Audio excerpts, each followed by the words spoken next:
my profession, I've been doing this since the mid-90s, okay? And I still have clients from the mid-90s, and they were still working.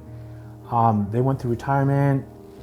I've seen spouses be lost. So I've gone through this whole cycle. I've had older clients that I acquired and then lived into their 80s, became clients maybe in their 70s, lived into their 80s, and both spouses passed away. So them helping the kids through the estate planning and settling the estate. We spent a lot of time helping the beneficiaries, get everything accomplished. For a lot of people, being a successor trustee or an estate representative is the first time they're ever doing it. And we've done it quite a few times, being out here in Sun City West.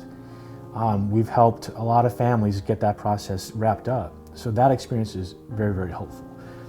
But then coming back down to people at different stages of life and needing financial planning and wealth management, people are working and they're younger and they're maybe in their 40s and 50s and they're focused on growth still, maybe investing, accumulation.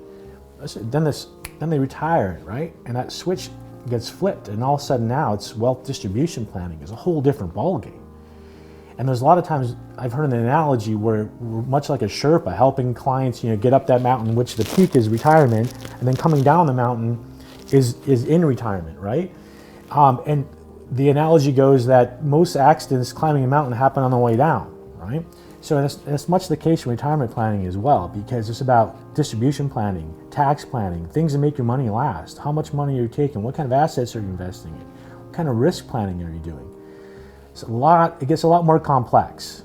In retirement, the things we look at, our planning techniques involve cash flow planning, and we use buckets of money approach. And one of the risks you have is if all your money is invested in a portfolio, a stock portfolio, let's say, or even a well-managed portfolio, when the markets decline, you're going to have a drop in your portfolio.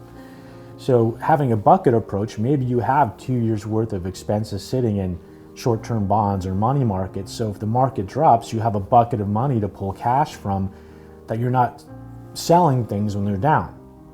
So that's part of a good planning strategy during retirement, is just one thing.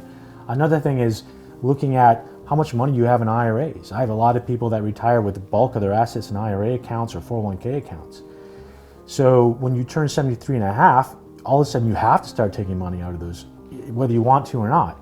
So good strategies are, before you're at that age, start taking money out of IRAs, 401ks, and converting them to Roths by what I call bracket stuffing, by keeping your taxes below 24% or lower, by taking as much as you can and still staying in those tax brackets. And being aware of things like Medicare. If you're 65 and you're getting Social Security, if you have too much income, you have to worry about a thing called IRMA, where you got to pay higher premiums on your Medicare premiums. So things like that we look at. So you can see how complex it gets in a hurry, and having experience in this really niche market is something that I pride myself on.